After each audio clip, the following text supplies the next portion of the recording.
Paboritong chicken pastel nyo mga tita, syempre, papahuli pa ba ang tita channel nyo? So, ginawan ko na kayo ng mga panlasa nyo mga tita, nakasulat na siya.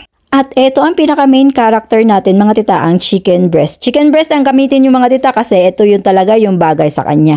So, lagyan lang natin siya ng sibuyas. Mga tita, sibuyas, dahon at asin mga tita, pakuluan lang natin yan siya hanggang sa maluto siya.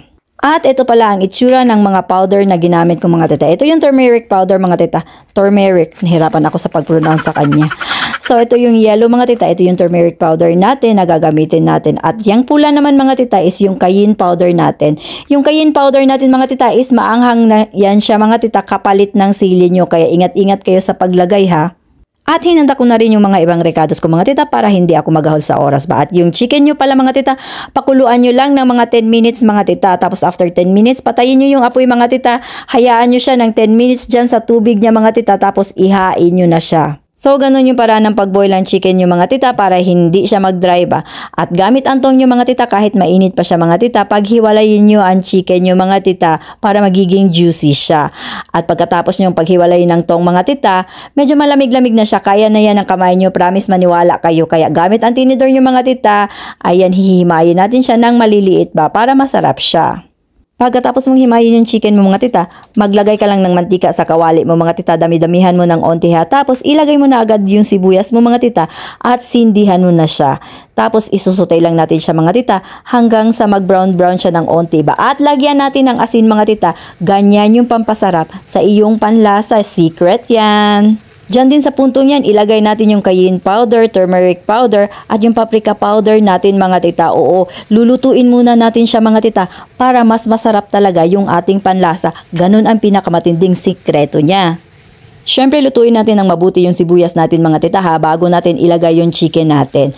Tapos pagkalagay mo ng chicken mo mga tita, imimix muna siya mga tita bago mo ilagay yung mga natitirang panimpla mo.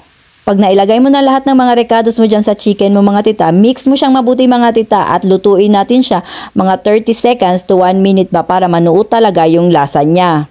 Blend well, mix well, and toast well, kumbaga ang gagawin natin dyan mga tita. Tapos, lalagyan natin siya ng sabaw mga tita, gamit ang sabaw na ginamit mo sa pinakuloang chicken mo kanina. Oo, ganyan lang siya.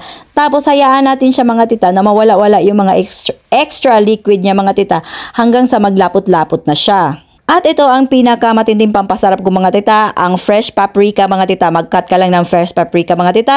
Ihalo mo lang siya dyan mga tita, mga 30 seconds mga tita. Luto na yan siya. Tapos ihain na natin siya. Yan talaga mga tita, kapag nilagyan mo ng paprika mga tita, fresh paprika mga tita, ang sarap-sarap ng lasa niya. Hindi ka talaga magsisisi ba? At ito na yung kinalabasan ng chicken pastel natin mga tita. Tignan nyo, tigin pa lang, natatakam na kayo, 'di ba? At syempre dahil masarap yung ulam ko, ginandahan ko na rin yung preparation ko. Yung kanin ko, nilagyan ko siya ng parsley mga tita. Pero kung ayaw nyo naman, okay lang siya. Tapos nilagay ko na yung chicken pastel ko dyan sa plato ko. Dinedesign ko din siya. At alam nyo ba na ang dragon fruits ay bagay sa lasa ng chicken pastel nyo? O hindi nyo yun alam, diba? I-try nyo sa bahay nyo mga tita. Ang sarap-sarap niya talaga. At yung mahahabang puti dyan sa plato mga tita is pickled radish lang siya. Maglagay ka lang ng suka, onting asin at asukal mga tita. I-mix mo lang yan siya mga tita. Ibabad mo lang yung radish mo. Yan na yung pickled radish natin ba. At yung sobrang chicken pastel ko mga tita nilalagay ko sa bottle ko para tignan ko kung gaano kahaba ang itatagal niya.